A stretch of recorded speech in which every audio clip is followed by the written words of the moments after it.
আমার যথেষ্ট সিম্প্যাথি ওদের প্রতি আছে, ছিল এবং থাকবে। কোর্টের ডিসিশন মানতে আমরা বাধ্য।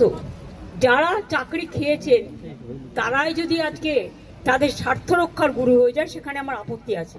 চাকরিহারা শিক্ষকদের আন্দোলন নিয়ে মুখ খুললেন মমতা বন্দ্যোপাধ্যায়। এ বিষয়ে তিনি বলেন, আমাদের আইন মেনে চলতে হয়, সেই মতো আমরা কাজ করছি। এখনো পর্যন্ত বেতন বন্ধ হয়নি। তিনি দাবি করেন, বিক্ষোভকারীদের মধ্যে শিক্ষকের সংখ্যা কম, বাইরের লোকের সংখ্যা বেশি। যারা শিক্ষকদের উস্কাচ্ছে তারাই চাকরি খেয়েছে। রাজ্য সরকারের প্রতি বিশ্বাস রাখা উচিত ছিল। আমার যথেষ্ট সিম্প্যাথি ওদের প্রতি আছে, ছিল এবং থাকবে। কিন্তু আপনাদের একটা জিনিস মানতে হবে, আমি তো মিটিং করে বলেছিলাম আমরা রিভিউ করব। কোর্টের ব্যাপারে আমাদের আইন মেনে চলতে হয়, একটা বাধ্যবাধকতা থাকে, এটা সবাইকে বুঝতে হবে। এবং আমাদের দিক থেকে আমরা রিভিউ পিটিশন করেছি। যদি রিভিউ পিটিশন অ্যালাউ করে ভালো কথা। আমরা চাইব, আমাদের আইনজীবীরা চাইবেন তাদের মতো যাতে ওদের চাকরি থাকে।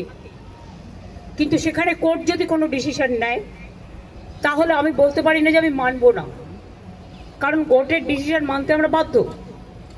কিন্তু সেক্ষেত্রে এখনো পর্যন্ত কারো মাইনে বন্ধ হয়নি। এমনকি গ্রুপ সি গ্রুপ ডি যারা টাকা পাবে না তাদের জন্য একটা স্কিম করে টাকা দেওয়া হচ্ছে। তার উপরে আমি জানি না, আমার একটা জিনিস খুব খারাপ লাগে, যারা উস্কাচ্ছে তারাই কিন্তু মামলাটা করেছে ওদের বিরুদ্ধে। চাকরিগুলো কিন্তু আমাদের জন্য যায়নি। চাকরিগুলো যাদের যাবার পথে দাঁড়িয়েছে সেটার জন্য দায়ী যারা, আমি তাদের বলবো এটা না করলেই পারতেন। যারা চাকরি খেয়েছেন তারাই যদি আজকে নাটের গুরুরা যদি আজকে তাদের স্বার্থ রক্ষার গুরু হয়ে যায়, সেখানে আমার আপত্তি আছে।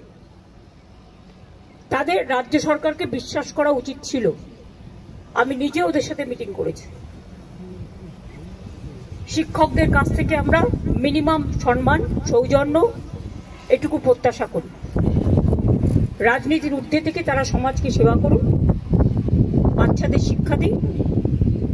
সবাই সমান নয়, কথাও আমি নিশ্চয়ই বলবো। অনেকে কাজও করছেন, তাদের সম্বন্ধে আমাদের কোনো অভিযোগ নেই। যারা আন্দোলন করছেন তাদের সম্বন্ধে আমার কোনো অভিযোগ নেই। আমার অভিযোগ একটাই, কাউকে আটকে রাখা জোর করে চায় না, রাস্তা অবরোধ করে মানুষের ক্ষতি করা যায় না, এটা কারো কাজ নয়। এবং এতে বাইরের লোকেরা আছে। টিচারের সংখ্যা কম, বাইরের লোকের সংখ্যা বেশি। এই তো দেখছি মেয়েরা বলছে প্রেগনেন্ট মাদার বাড়ি যেতে দিচ্ছে না।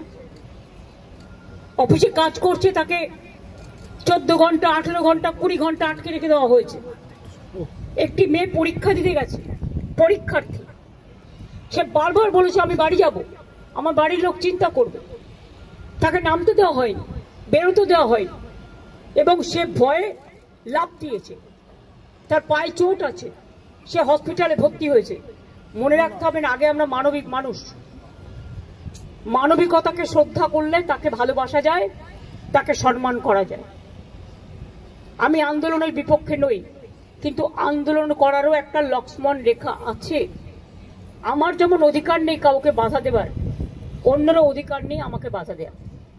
আমি তো বলবো আপনারা এখানে না করে আইনে লড়াই করুন, আমরা পুরো সাহায্য করব। আমরা নিজেরাও তো করছি, আমাদের সাধ্যমতো আমরা করছি। আমরা তো ওদের বিপক্ষে নই।